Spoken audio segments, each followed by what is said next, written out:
Greetings everyone around the world. You're watching Armenia's satiric news show ArmComedy. We have a special episode in English, and it means that once again Azerbaijan is being obnoxiously naughty. Yes, it's war. And this time it's not just Azerbaijan. They are fully supported by Turkey, a country that is ironically not celebrating Thanksgiving. Turkey, of course, is denying any direct involvement, and it's so typically Turkey to deny everything, from genocide to untimely passing of George Michael. Buckle up, we're gonna dive deep into warmongering, media impotency, terrorism, and some linguistics.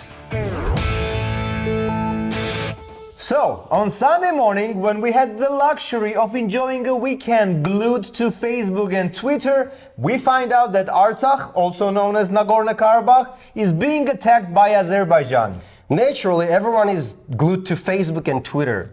Now, there's been a major flare-up in violence between Armenia and Azerbaijan in the disputed Nagorno-Karabakh region. An old conflict has boiled over into new violence. Armenia and Azerbaijan has flared up again as hostilities resume on the Nagorno-Karabakh border. Clashes have erupted between former Soviet countries of Armenia and Azerbaijan. Flares up, erupts, boils over into violence? Guys, words and metaphors are supposed to convey information, not avoid doing so. All those beautifully constructed idioms are just attempts to avoid pointing out facts. It's like being careful and calling the Holocaust a German-Jewish ethnic squabble. Anyway, now we're living in the era of super cautious, overly politically correct media outlets, too lazy to investigate, too afraid to become liable. So instead of actual journalism, they just search for a couple of hashtags on Twitter and quickly put together an article just to be trendy. It usually looks something like this.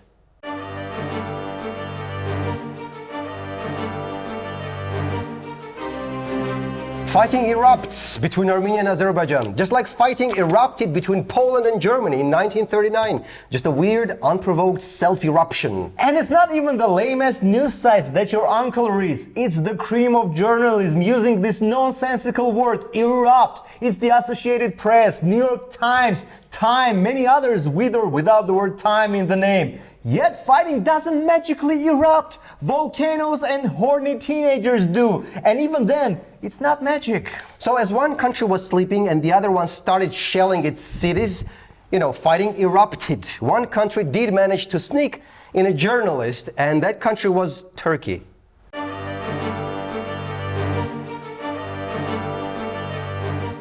One might think that Turkey knew all along that fighting was gonna magically erupt. One might also assume they knew precisely when and where Armenia was going to erupt. Government leaders in Azerbaijan condemned what they called propaganda and said a counter-offensive operation had been launched after Azeri forces were attacked. Okay, we're Armenian, we get it, we're going to be on Armenia's side, but let's try and use logic instead of bias. Here are some tips to show who actually started the fire.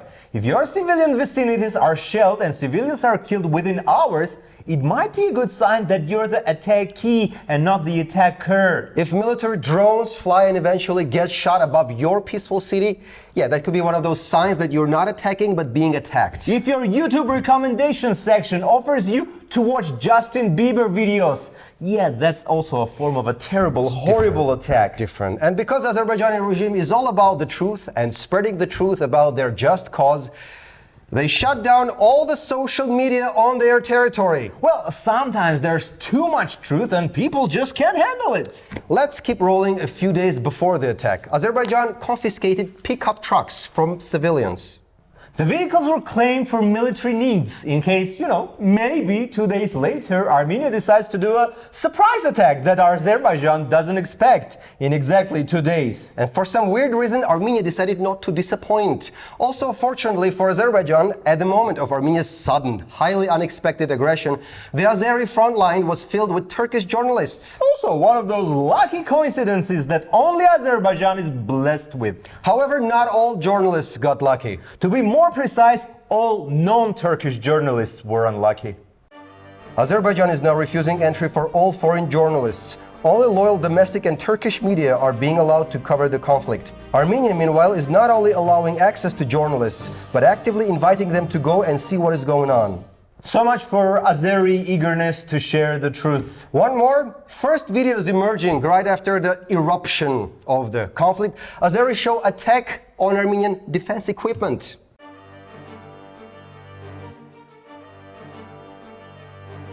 The first Armenian videos that are being posted are those of Azerbaijani tanks approaching us. And then eventually getting blasted, you know? Yeah.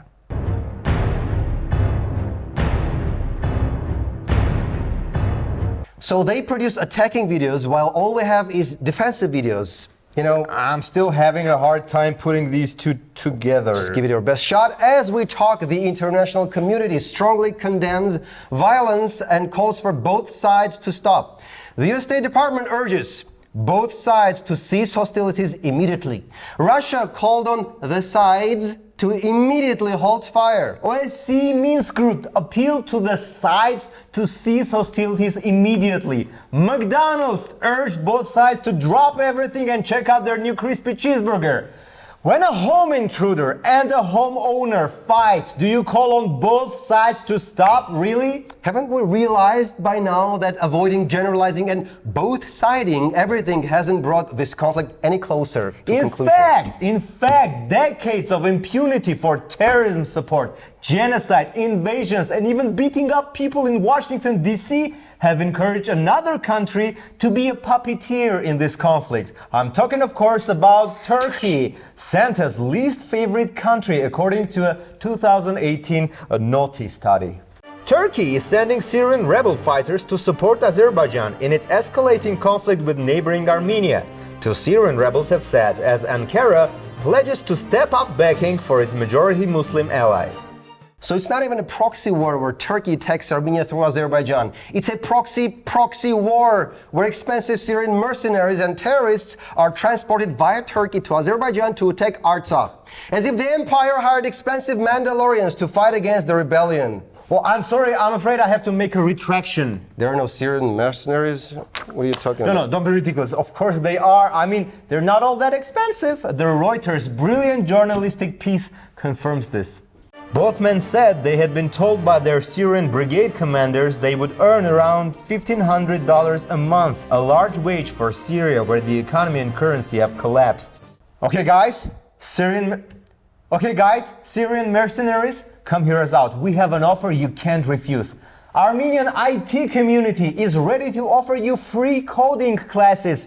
Java, Python, C#, whatever you want. You don't have to die for Turkey or Azerbaijan. Become a coder. Maybe it's not as exciting a job, but it's a decent living. It's safe. A carpal tunnel maybe, a sore back is possible, but that's the worst that can happen.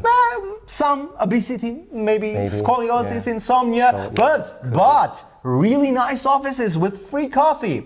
Anyway, we'll keep you updated. We thank everyone in the world for their support of Armenia and Artsakh. Our brothers and sisters in India, Kanye West, his wife Kim. Cyprus, we're coming for a vacation, definitely there. Russia, US, France, Iran, and many others. Thank you. We hope peace is restored soon, so hopefully we won't return for another special.